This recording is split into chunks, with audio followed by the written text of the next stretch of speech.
Hello, everyone, and welcome to another episode of Vulnerability Time. I am your host and published author, Trenton Epizon Rucker.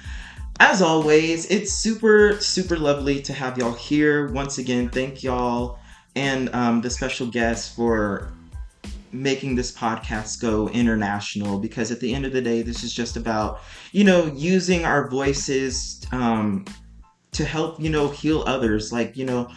All that tragedy we went through can help bring triumph to others. So that's really cool. We love that. Love the healing. Love the vulnerability. Vulnerability. It's needed. So we have a special guest today, my dude Deshant. Let me pull out this list of credentials. Let me pull this out. Oh, okay. So yes, where are you from? By the way, let's start there. Oh man, okay. So we're talking about like in terms of where I was born and raised, ethnically speaking, in what regard? Oh yeah, born and raised. Yeah. Born and raised. Okay, so that's a difficult question to answer. So I've had maybe, according to some, the misfortune, or according to some, the privilege of moving around my entire life. So I was born in Kathmandu in Nepal. That's the capital city in Nepal, and that's the little country between India and China. So where the Himalayas and Mount Everest are, right? Mm-hmm. And I moved to the States back in '02, so I was about almost 4 years old. And since then, I lived in Athens, Ohio for about 2 years, Baltimore, Maryland for a year, San Marcos, Texas for 6 years, Indianapolis, Indiana for 4 years, Beaumont, Texas for 6 years, and now Bloomington, Indiana. So basically, the whole Earth. Look, Just about. I'm from planet Earth, pretty much. Yeah, all over, man. That is so dope. Well, yeah, Deshansa, he graduated a chemical engineer from Lamar University. Currently working as a manufacturing science and technology specialist at Catalent Pharma Solutions in Bloomington, Indiana. Did I say any of that right? You nailed it. You got it Oh, perfect. sweet. Catalent is an interesting. It's one that people typically mispronounce, but it's literally just the words catalyst and talent combined together. Oh, Catalent. Catalent. Yeah, so you got it. Oh, well, what can I say? But dude, that's super cool. So literally so honored and grateful to have you. Um, so folks, today our topics will be well, the base topics will be, trauma journey, attachment styles, and what is love. We actually have not had a specific episode talking about trauma journey, attachment styles, or what is love, and that's I'm actually really excited for this. I'm excited to hear these topics through your perspective, Deshant. um but first, Mr. Chemical Engineer Major, what got you a little ooh, no, I got this. How about this? Out of all the places that you moved on Earth, like, which one's like your favorite? I'm not gonna lie to you, probably Indianapolis, Indiana. So I lived there from seventh grade to till the end of my sophomore year of high school. And the reason I say that is because it was such a developmental like stage in my life, Mm. right? Prior to that, I hadn't. Oh, and it was also the first time. So 2012 was when I started high school, and 2010 was when I moved to Indianapolis. And 2010, I was about 12 years old. My brother just started college. My brother, and like anyone that knows me knows that like my older brother is my role model, my mentor, my best friend. Like he's my everything, right? And he left my life, and there was this huge like gaping void in my life. And when I moved to Indianapolis, I met four friends who I'm still in touch with this day. Like we're all really tight and really close, and they really became like a fundamental part of my life. Prior to that, I really didn't like hang out with friends that much, and I was like a kid and everything. I just had my brother always. Yeah. I made a bunch of great memories, and just I grew up a lot in those 4 years in Indianapolis. Yeah. Yeah. So it wasn't the location as much as it was just like that time period in my life. Right. Gotcha. Yeah. And the experiences and whatnot. Exactly. That's beautiful. That is beautiful. So what got you into like chemical engineering? Ooh, chemi. Ooh, man. So I'm not gonna lie to you. So chemical engineering, like if you'd asked me what I wanted to do when I was like 15, I would have never in a million years of chemical engineering. Quite What would you frankly, have said? probably English. English was like writing and reading have always just been my strongest talents, right? Hmm. My brother often calls me the Wizard of Words, right? I love learning new words. I love writing in general, whether it's prose or poetry. I mean, you name it. Like I've always been on top of it. The only issue though is that first of all, I come from an Indian background, Mhm. and as any Asian kid knows, like you kind of got to go with STEM, like a STEM background. Like that's what the parents always push, right? And number two, being an author, being a writer, it's not going to pay well, right? It's not going to allow me to live the lifestyle that I want, right? So my parents were just like, hey, yeah, we know that you kind of struggle with math a little bit, but like chemical engineering pays really well. You're good at chemistry. So how about that? And I was like, okay. Yeah. So I rolled with it. Yeah. And I struggled, but. And the writing, the poetry, that can be still a side hobby. I didn't know that you wrote poetry. That is awesome. Yeah, man. I wrote a poetry book, so if you ever want to write a poetry book, I know I got you. Like, I that would be fantastic. Yes, I can lead you. Yeah, because I definitely do want to publish a work sometime in the next few years. Yes, yeah, dude. Yeah. Well, you have this network right here. Got some networking. Mm-hmm.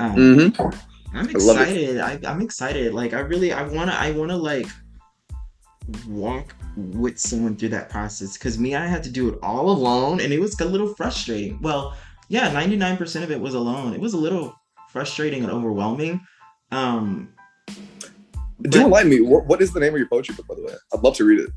Oh, it is called It Is Spoken by Trenton Epizon. It is on Amazon. And it will be in the episode description below, folks. Damn. Okay, I'm literally gonna order myself a copy of this episode. I'm not even playing. Oh, thanks, Kristen. Of course.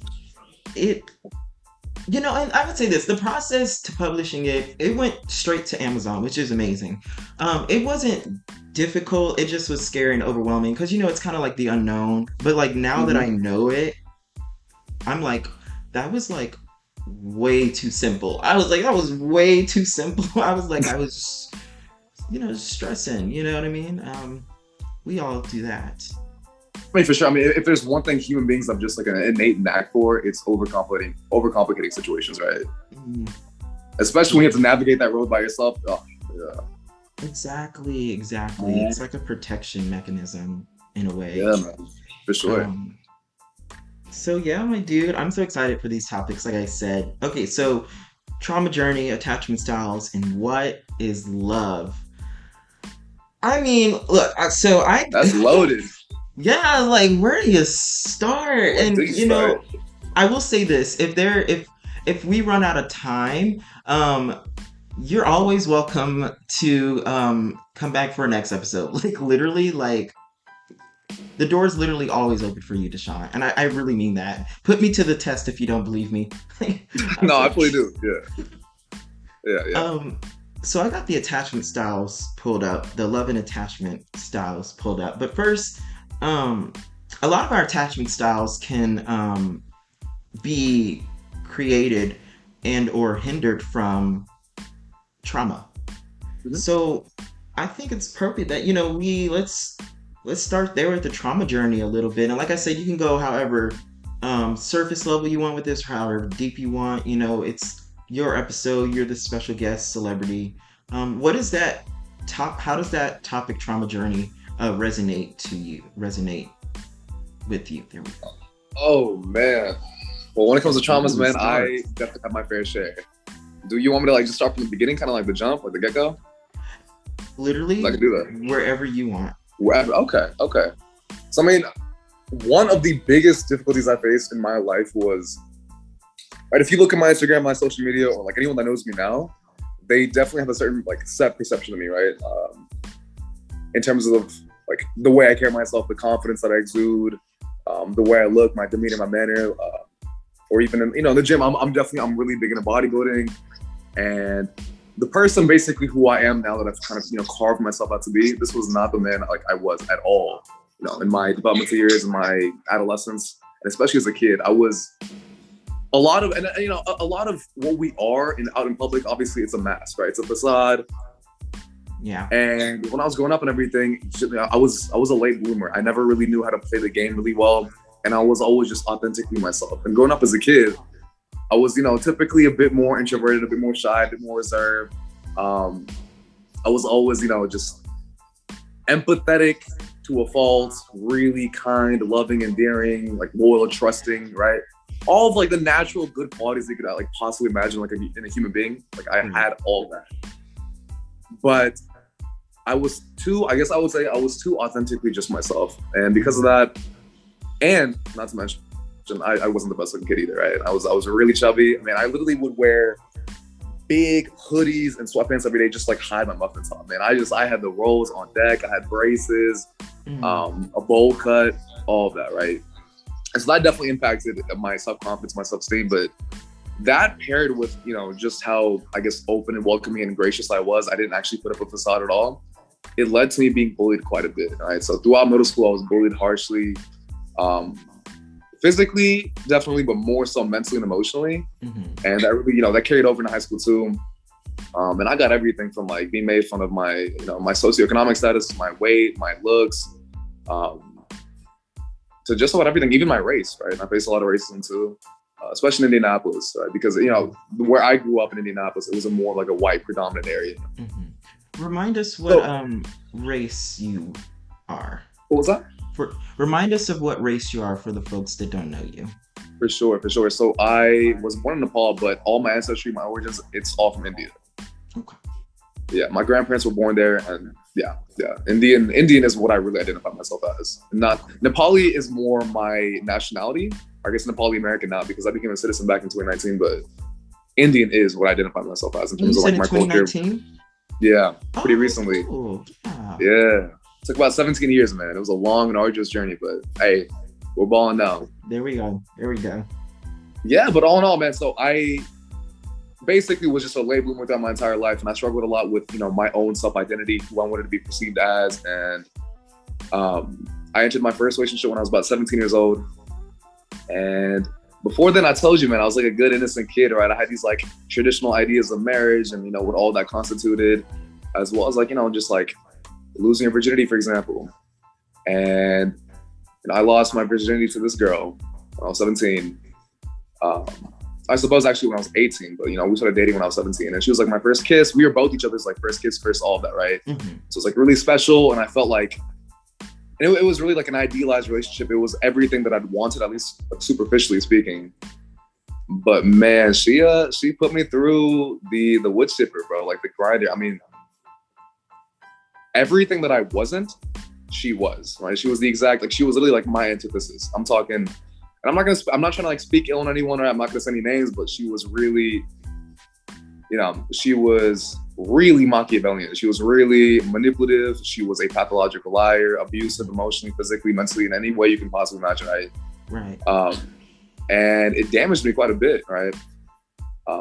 At that point too, like my senior of high school, that was the first time I like lost a ton of weight, and I started looking a lot better, you know, kind of glowed up a little bit. So I went from being a really big boy to a real like slimmer boy. I went from like 215 pounds to like 155, and I actually developed, you know, a fashion sense, and like I just started looking a lot better. But I still felt really empty inside. I still wasn't happy with my body, and then, you know, the relationship wasn't helping me either in terms of my self-esteem. And February 1st, 2017 was the first day I stepped foot in the gym. And that's when, you know, like my bodybuilding journey started. And that gave me the confidence that I needed to really just finally end the relationship, right? And I got out and I thought I was all good, but, you know, I never realized just how many scars it left me with, like unresolved issues, right? And traumas. And I suppose that's where it really all began. But yeah. So when you mentioned certain traumas, by the way, y'all, Deshaun is fine as hell now. When you mention certain traumas, what are those certain traumas that she left you with? If you don't mind going into it, if not, it's totally okay if you don't want to.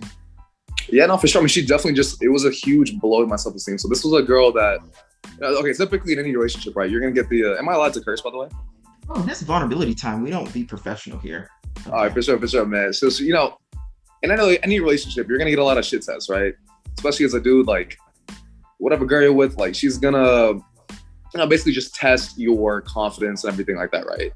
So shit testing can, you know, it typically will be something as simple as like, oh, you're watching a movie together, and she'll make a remark about how like hot or attractive the actor is, right? Just to, you know, just to see how you react. Are you gonna be insecure about it, or are you gonna play it nonchalantly?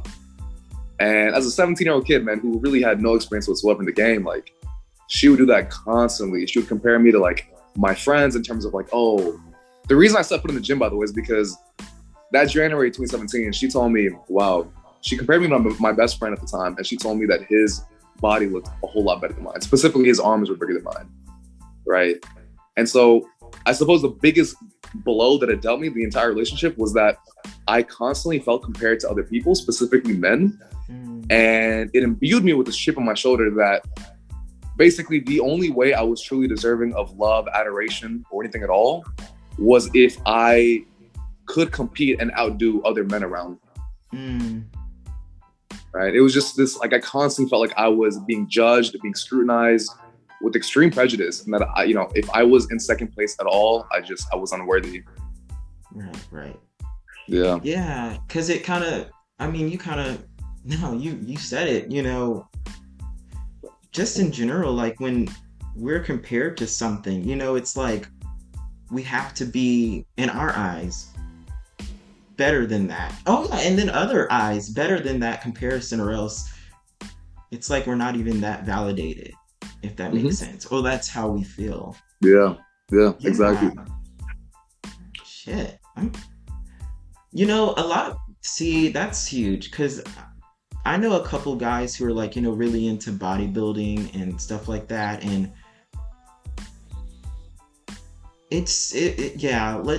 from what the little that they shared with me, it's definitely seems like it's coming from a different place.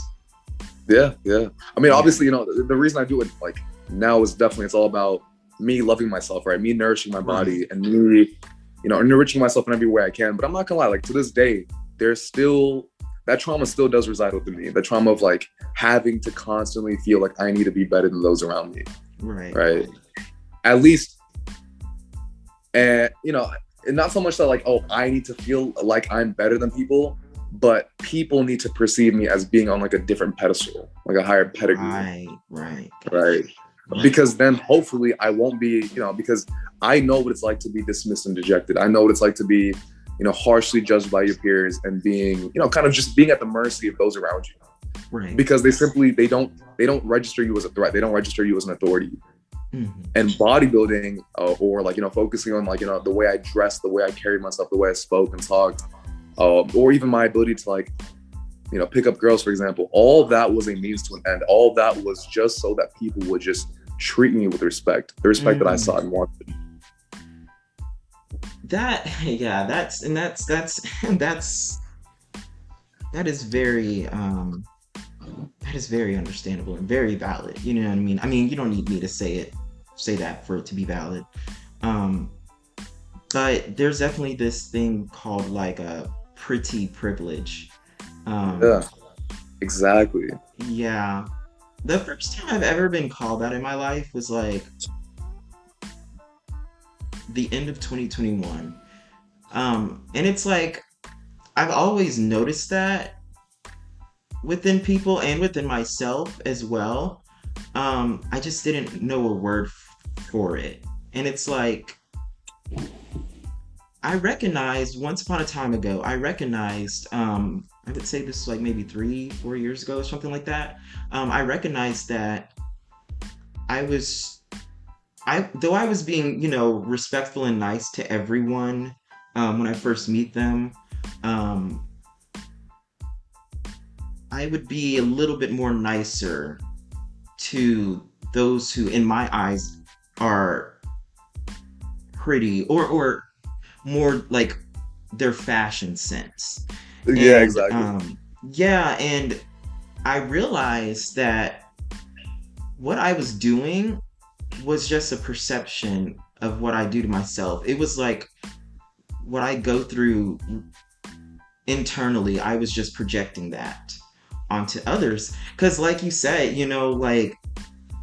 like for me, like I feel like I have to have this fashion sense. I have to look a certain way to be, to have some type of respect and validation. Yeah, I mean, that's why I literally was about to delete my Instagram the week before I started this podcast.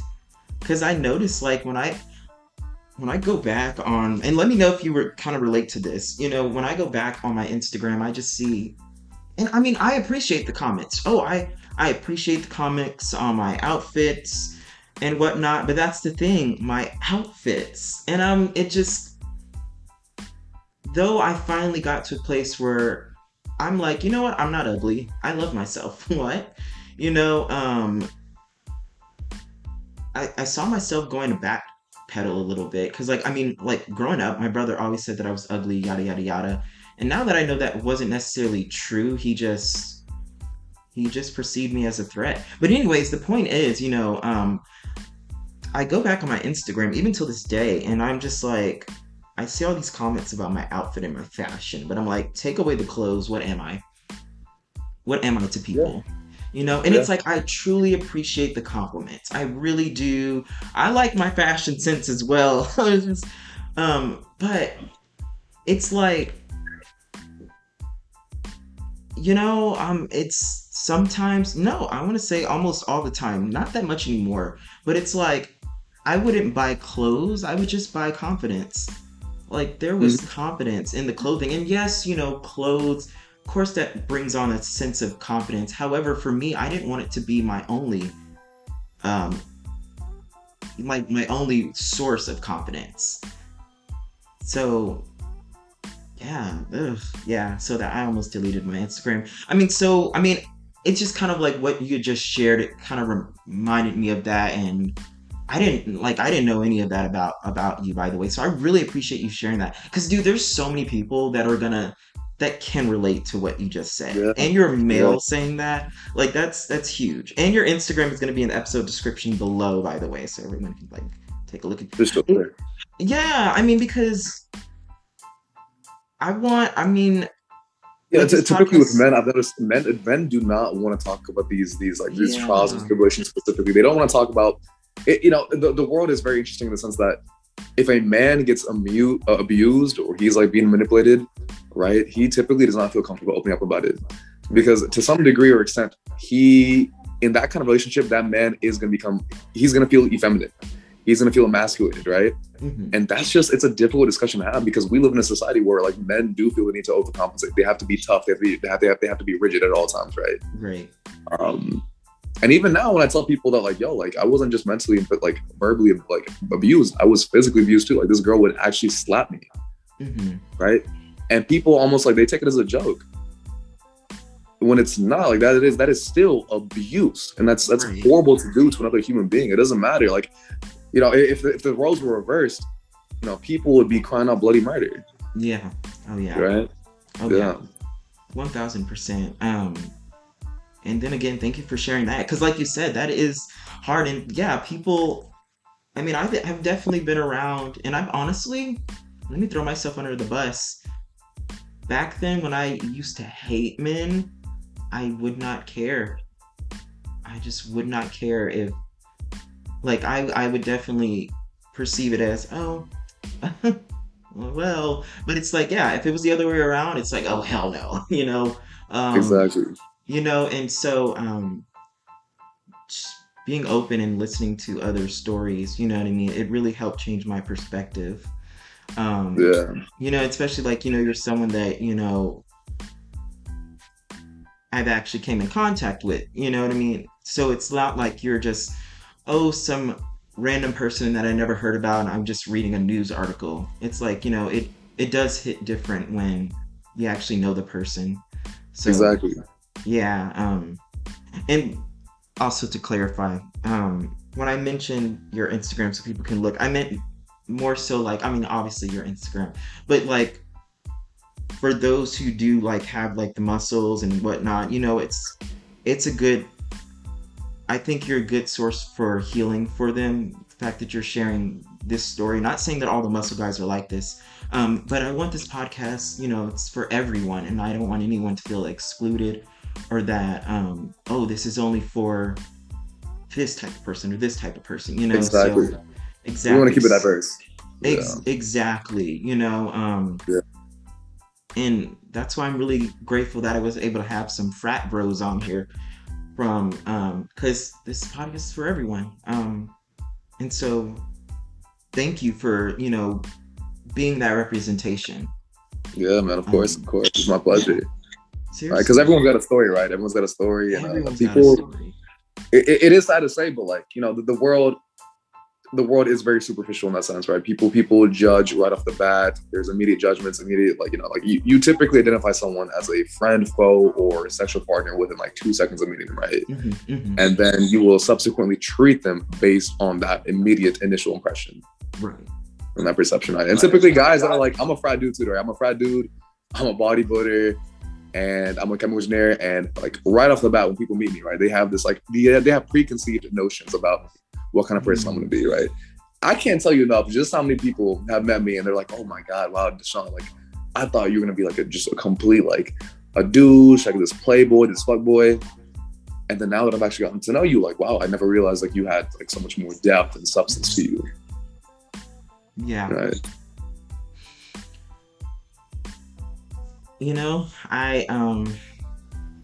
And things like this humble me. You just saying that really humbled me, because I was people. I didn't even give you a chance, and I instantly had this assumption.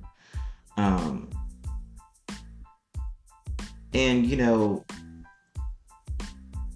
do you remember when yeah, and so I mean, what I'm trying to say, this is hard for me to say, but it holds me accountable, and it's keeping me humble and vulnerable. It's something that I'm going to take with me in my future as well. Yeah, before I even met you, like actually met you, I just automatically judged you, and I hate when people just judge me and don't give me a chance. Yeah. And it's it's. Well, it only happens with males, like, because I used to hate men, like, hate men. But the point is just judging in general, like, not even giving you a chance. And then remember that time we were at our ambassador's dinner, and I mentioned to you about the mayor's husband saying how much she makes, and she gave him that look. She gave him that look. Yeah, that was hilarious. Yeah, I'll never forget that. That moment, that conversation with you, that small interaction, literally just changed my whole perspective on how I should view people. And by people, I mean men, but I'm going to say people because, I'm sure not everyone hates men. Some people just straight up hate women. Some people just straight up hate people, or just, so I'm saying that is in like a relational way, like, just giving someone a chance. It really can make a huge difference. Damn, I'm getting a little emotional. I'm about to cry a little bit, because no worries, man. Let it out. I judged, man. I was like, and this is something to think of. This is the thing. Like, I don't know if I was judging you because it was a protection mechanism for me. Like a defense / coping mechanism. Was I jealous? Was I just because I just hate men in general, and I was just like, that's a good question. And it could have been a number of things, right? Sometimes you just can't pinpoint it to one simple solution, right? Especially like, one thing is high school teaches you about the importance and prevalence of a social dominance hierarchy everywhere you go in life, right? There's always a hierarchy in play. And typically when it comes to like relations or dynamics with other men, there's always this underlying sense of like a threat, right?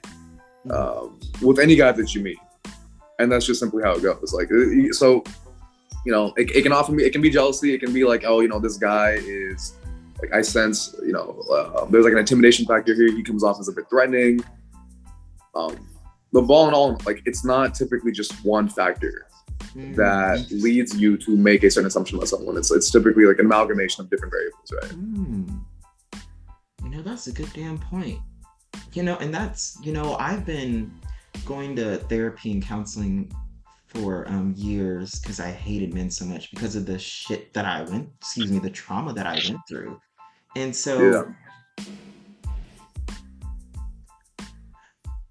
and it's like, I didn't even see a problem or care that I hated men. I was just like, good, this is what y'all deserve. And it's like, oh yeah, I think this is what it was. The more I would say the more stereotypical masculine outlook someone had, the more I disliked them.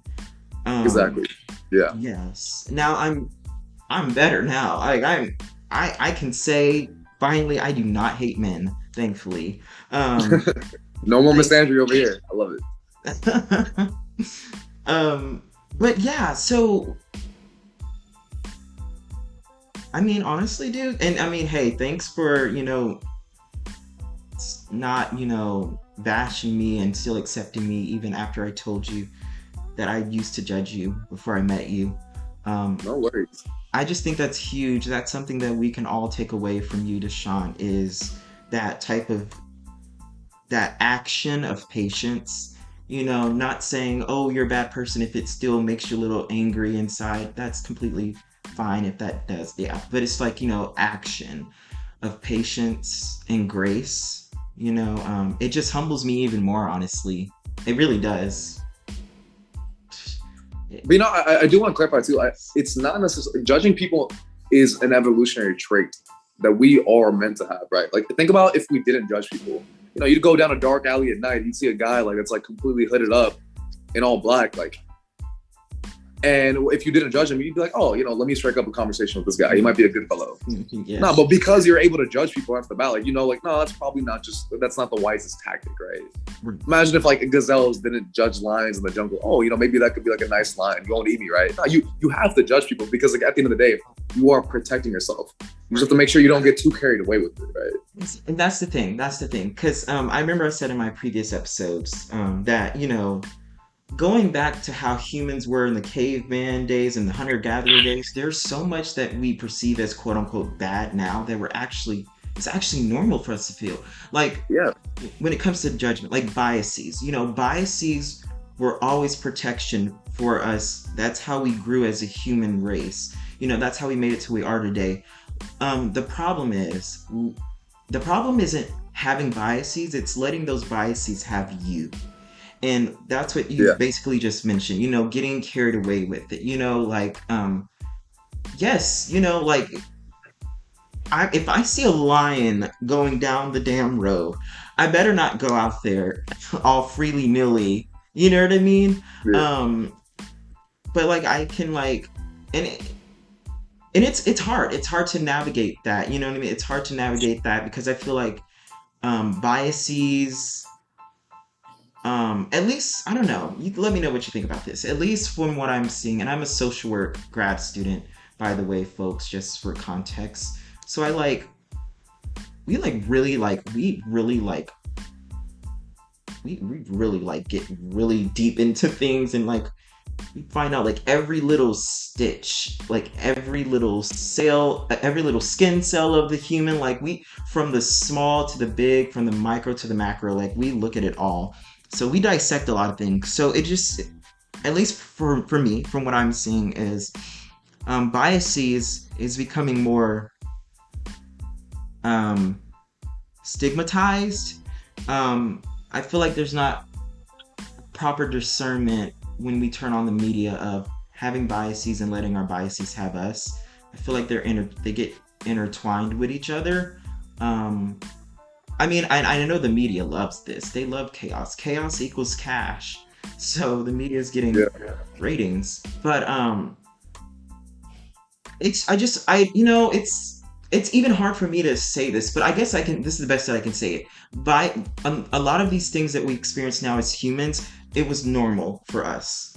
In this society, even scientists say that we're more evolved. Like our society is more evolved than our actual brains are. Like our bodies and our brains, we're not where our society is right now. Our society moved way faster than it's supposed to the point where it's Mm-hmm. certain things are unhealthy for us now. There are certain mental illnesses that exist now that didn't exist back then, and that blew my mind when I read that. I was like, whoa. But biases, rejection.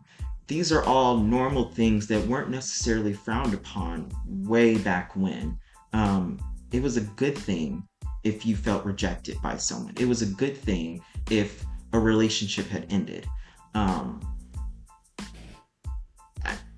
shit. It don't. It.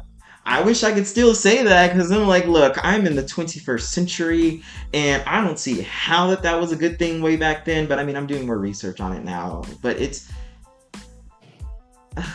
it hurts, and it fucking sucks. Okay, like it sucks.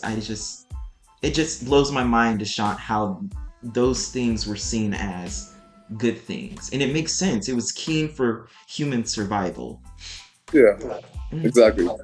yeah, Right. Yeah, no, but 100%. Right. If you see a group of people that all behave a certain way, they all have this like similar characteristics, and they're all doing something bad.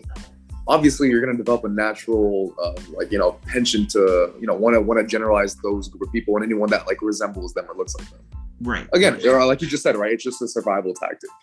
right, exactly. Yeah. Oh, and see, oh, and I know a lot of people will get, you know, I'm, I don't know, but a lot of people will get offended by hearing that statement. However, that statement is literally true. That's literally like how the body works and how the brain works.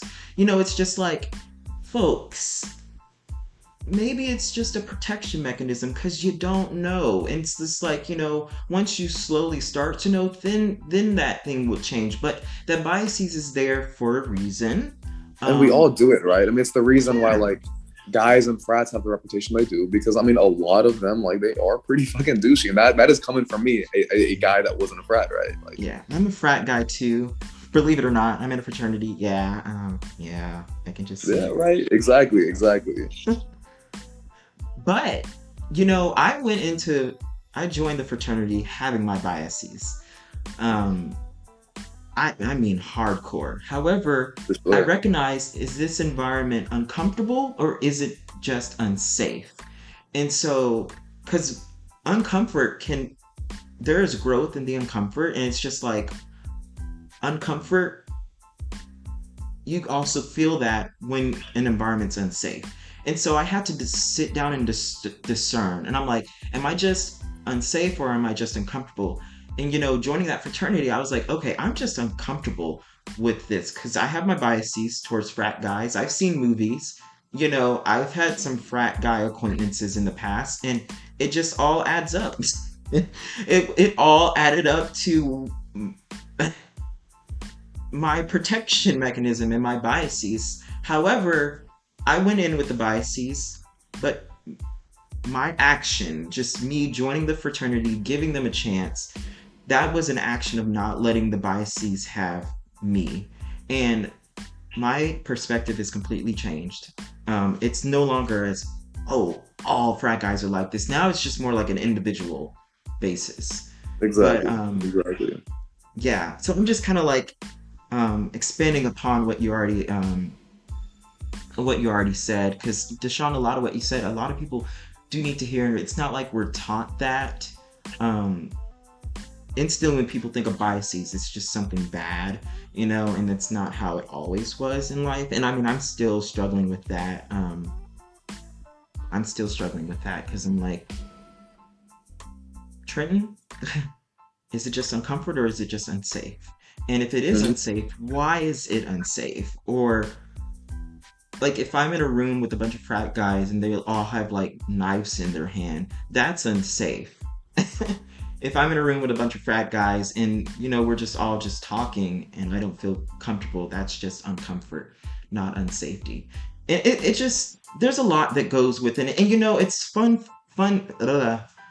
We can tie that to attachment styles, because a lot of attachment styles, are formed from a type of safety in our childhood, and Mhm. or just, yeah, between the ages of 0 and 18.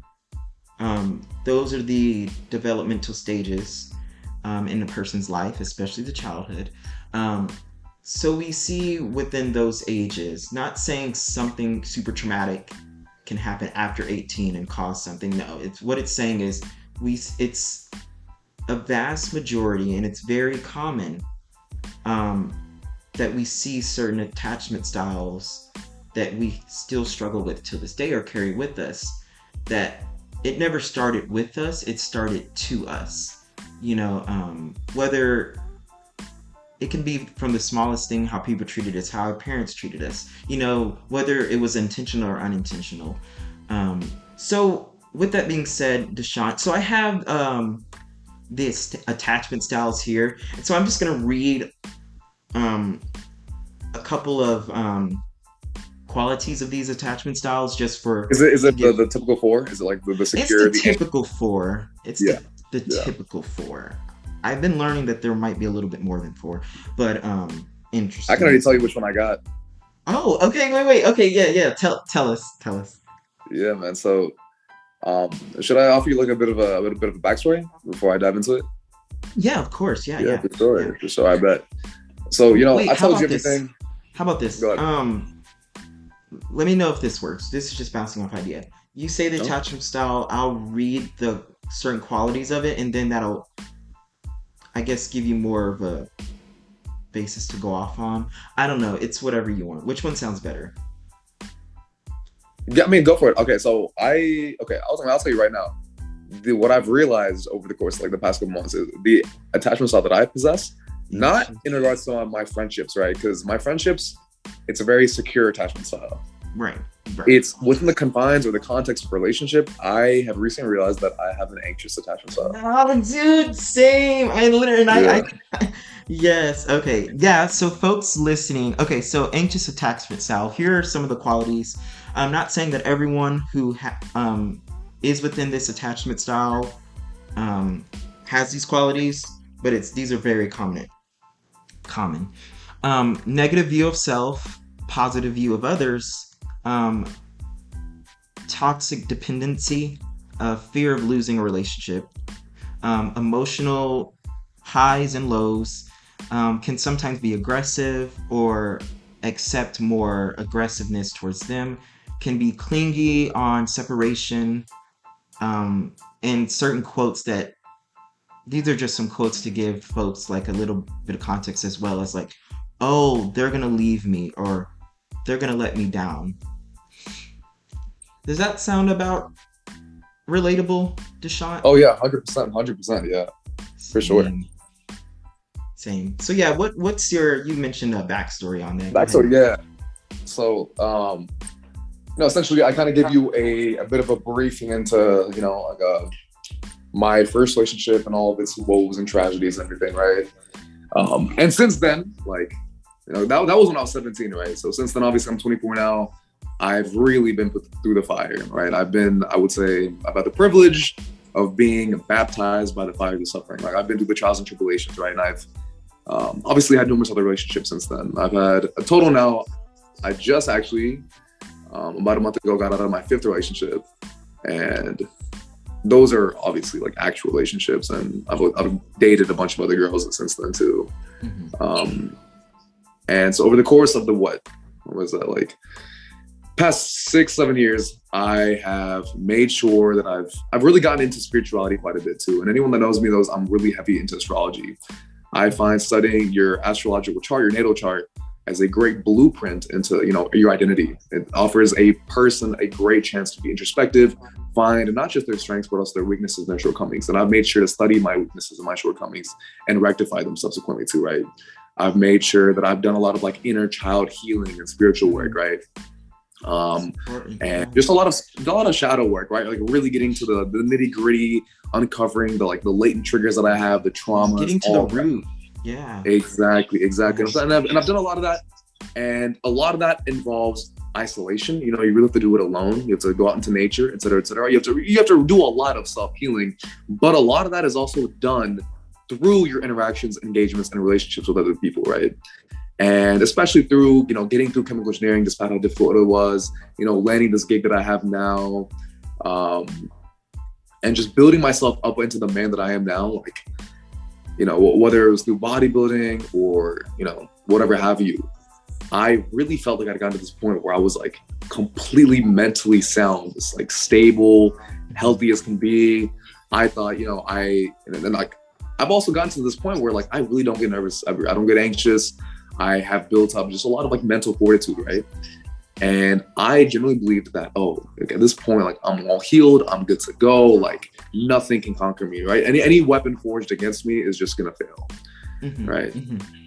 And with this most recent relationship I had, I would actually venture to say that this was the first time I genuinely felt love, right? It wasn't just an infatuation. It wasn't just this like besotted, I guess, being enamored with someone. It was more than that. It was deeper than that. But because of that, because I genuinely felt love for the first time in my life for like an individual, a woman, right? A romantic love. Right. It uncovered a lot of wounds that I didn't even know I had. And with moving around my entire life, having this kind of, turbulent childhood, my parents, they had an arranged marriage and they're still together and they're like lovely couple now. But throughout my childhood, there was a lot of arguments, a lot of fights, a lot of like threats of divorce, right? Because they didn't choose each other, they were chosen for each other by their families. Right. And so obviously with that, like there's just gonna come a lot of instability because they never really got to gauge and check their own compatibility. With all that, with the moving around, with constantly having to, go to an area, make friends, and then leave it, move somewhere else, it turned me to someone that just has immense abandonment issues. And I never was aware of this. I thought, I have this great ability to, if I'm feeling a lot of like emotions, I can kind of just switch them off, right? Which is not the healthy way to go about it. I would not recommend it. But I thought it made me to someone that was just strong and capable.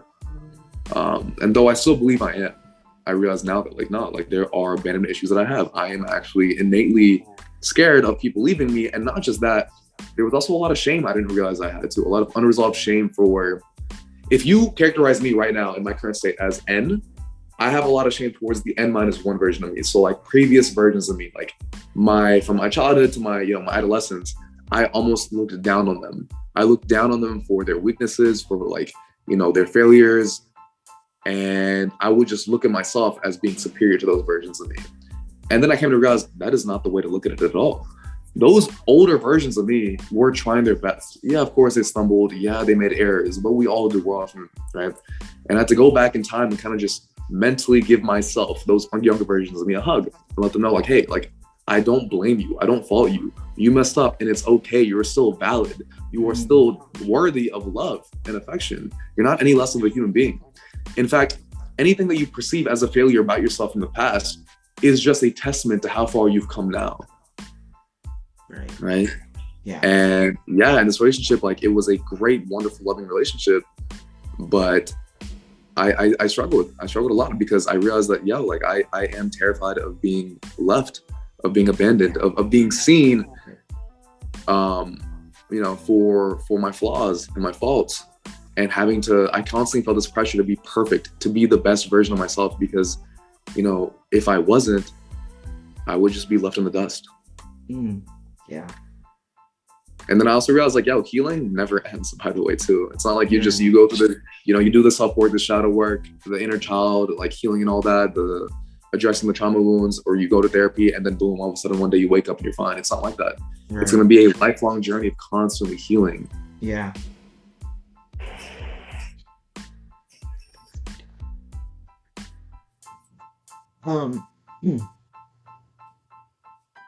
So you mentioned, and I know we're running out of time, but I really wanted to, get into the what is love.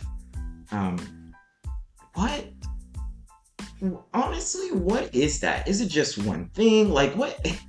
Yeah. So, I've been asking that question. I'm not gonna lie, like just about any girl I date, I always pose that question to them because I myself, I'm still figuring it out. I'm so curious, and I know what it's like to love my friend. I know what it's like to love my parents, my brother, right? But I never had a good grip on what is romantic love, because I realized when I looked back at things retrospectively that everything I've really endured or I guess experienced with my previous lovers, it was all typically just infatuation, or it was lust, right? With this most recent experience, when I realized what love is it's not a feeling, it's not a sensation, it's quite literally just a verb. Love was, me waking up every morning after a night of, us partying, drinking, going out clubbing, and me waking up, looking at her face, and though I wanted to just talk to her, I loved just seeing her sleep. I loved just seeing her resting, just looking at that, even in her like absolutely unadulterated state, no makeup, no nothing. She generally just looked beautiful to me.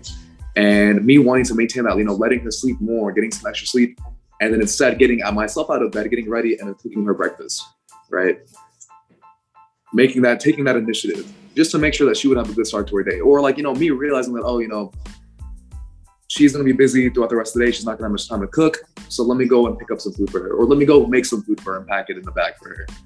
Right. It was actions. Just every day waking up and making a choice that I want to make sure that you realize that you are valued, you are important.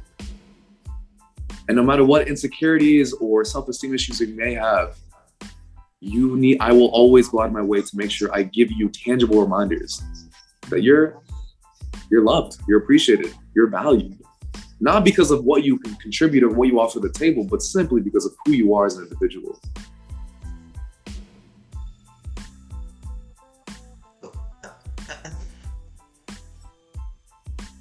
Ooh, goddamn, that was amazing. What? This wisdom. You know how many people needed to hear that? Dude, I needed that reminder. That was beautiful. That was... What time is it? Let's see if we can keep going a little bit longer. Let me see. Ah, shit. Ah, man, it's a perfect stopping point. Honestly, that is a perfect stopping point / cliffhanger. Damn. I will say, that was awesome. This recent relationship, it didn't work out, and I was a bit heartbroken for a little bit, but the beauty of this relationship that I've never experienced before was that I will still always have love for this woman because she genuinely taught me what it meant to not just love another individual and be loved by another individual, but also what it meant to love myself. And sometimes that's just life. That's life.